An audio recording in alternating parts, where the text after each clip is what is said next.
What I have for you in this video is your understanding God's purpose. Now, the main sentence to the first number one is purpose. What is your purpose in life? Okay? What is your purpose in life? And you'll need the help of God to obtain this purpose, this journey, this destiny, this destination. You're going to need to seek God. Okay? And you're going to need to seek Him in understanding God and what His purpose is for you. Number two, perfect timing and alignment. It must be within the perfect timing. And it also must be in alignment of how things should go in order for you to obtain this purpose, this destiny. An alignment is like when you get an alignment on your car. You're looking to drive straight, not be all over the road. Alignment is also like a star alignment. It's perfect. It's designed to be perfect.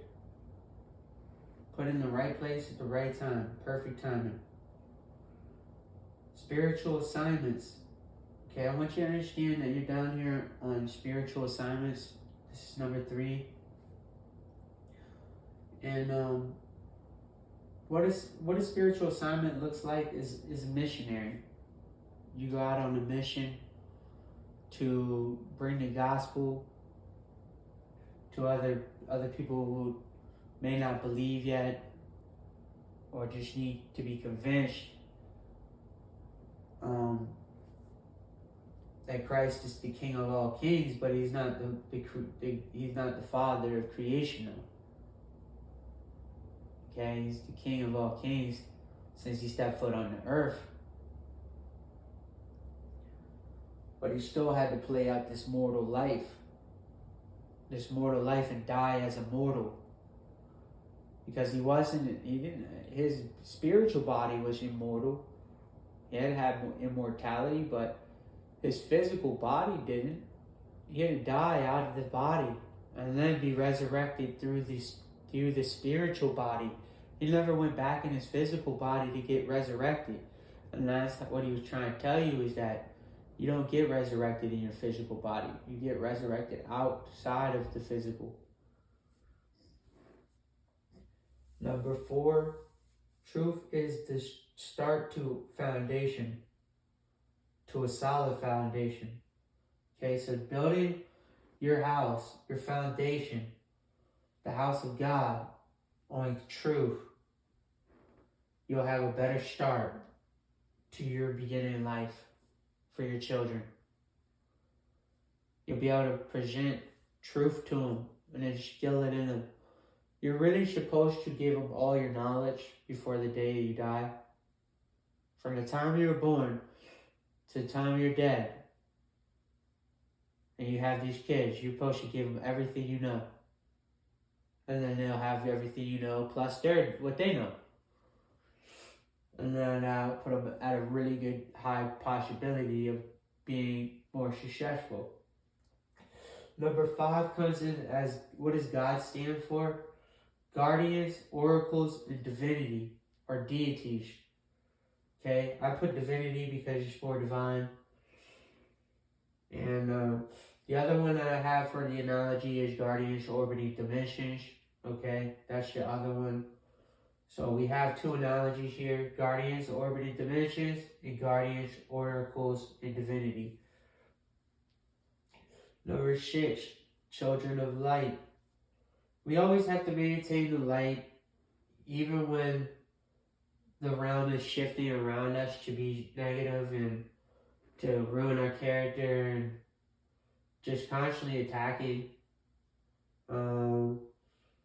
I still have to remember that I'm a child of light, and that I do not like participating in sin, but sin is everywhere and it's hard not to participate when it's literally everywhere. So sometimes I fall back into sinning, and at least I keep honest with it, because anyone who says they haven't sinned is a liar.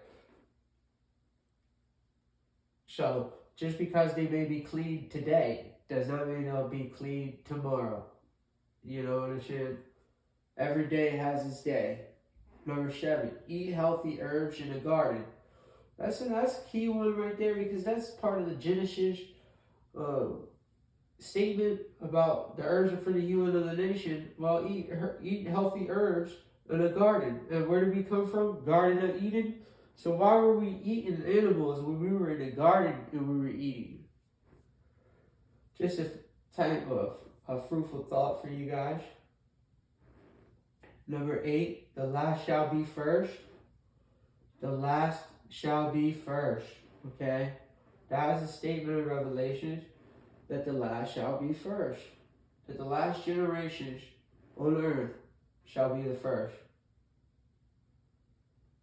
Okay? This must be like children. Okay? The last children on earth must be the first. So, number 9 comes in as Christ's millennium, 1,000-year reign. Now, the 1,000-year reign under Christ's millennium is, I believe, that we'll go back to living for 1,000 years. This is during a reset. Anytime you see a Christ millennium pop up, a reset is getting ready to occur. Why? Because the body is going to change, and we're going to go back to living for 1,000 years. We'll be under Christ. That's why all the guys were living up to 1,000 years. They were under Christ's millennium. And that's a true statement. Number 9, or number 10, new heaven and new earth. Okay? Spoken of in Revelation. New heaven, new earth. Obviously, this is going to be a whole new location. Not on the earth anymore. We'll be leaving. Don't know when, but I'm assuming it's after Christ's millennium, the 1,000-year reign. The new heaven and the new earth will be available.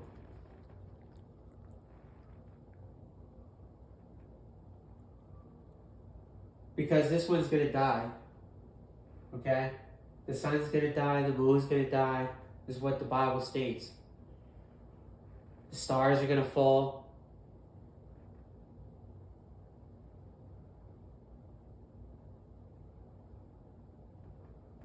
Turn darkness, number 11, turn darkness into light, okay?